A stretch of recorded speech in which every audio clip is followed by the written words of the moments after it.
आज अगर आप अपनी बाइक या कार लेकर किसी पेट्रोल पंप पर जाते हो या घर में एलपीजी गैस सिलेंडर भरवाने की बात करते हो, तो सबसे पहले दिमाग में एक ही सवाल आता है, आखिर भारत में पेट्रोल, डीजल और एलपीजी गैस के दाम बार बार क्यों बढ़ जाते हैं?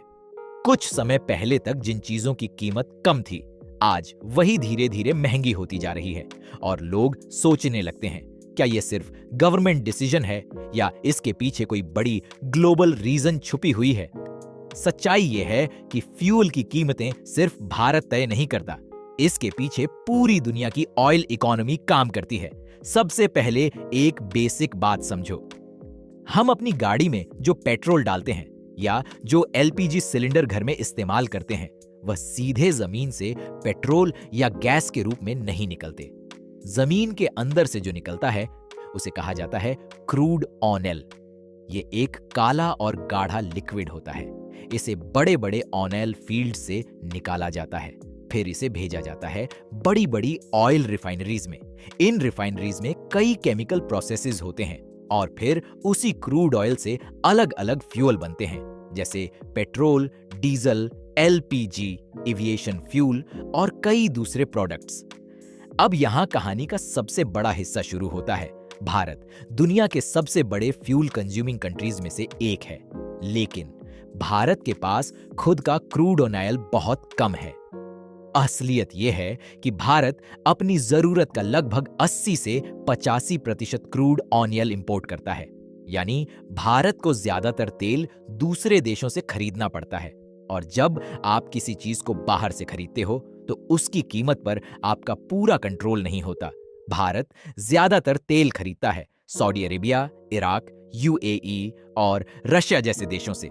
यह तेल हजारों किलोमीटर दूर से बड़े बड़े ऑयल टैंकर्स में भरकर भारत तक लाया जाता है।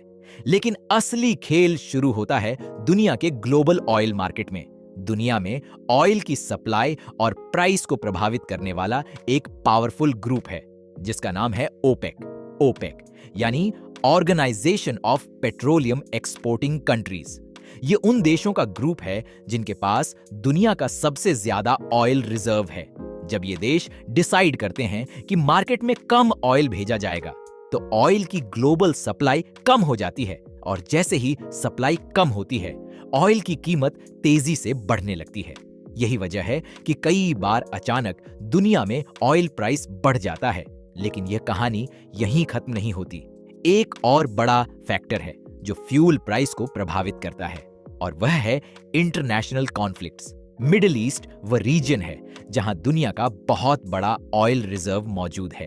अगर इस रीजन में पॉलिटिकल टेंशन बढ़ जाए तो दुनिया के ऑयल मार्केट्स तुरंत रिएक्ट करते हैं, क्योंकि अगर कहीं युद्ध या कॉन्फ्लिक्ट हो गया तो ऑयल सप्लाई रुक सकती है, और जैसे ही सप्लाई रुकने का डर पैदा होता है, ऑयल की कीमत बढ़ने लगती है। अब बात करते हैं एक और महत्वपूर्ण फैक्टर की जिसका असर सीधे भारत के फ्यूल प्राइस पर पड़ता है, और वह है यूएस डॉलर। दुनिया में क्रूड ऑयल हमेशा यूएस डॉलर में खरीदा जाता है। अगर इंडियन रुपया कमजोर हो जाता है और डॉलर मजबूत हो जाता है, तो भारत को वही ऑयल खरीदने के लिए ज्यादा रुपये देने पड़ते हैं, और इसका असर सीधे पेट्रोल, डीजल और एलपीजी की कीमत पर पड़ता है। लेकिन अब आता है सबसे बड़ा रीजन जिसकी वजह से भारत में फ्यूल और महंगा हो जाता है, और वह है टैक्स सिस्टम।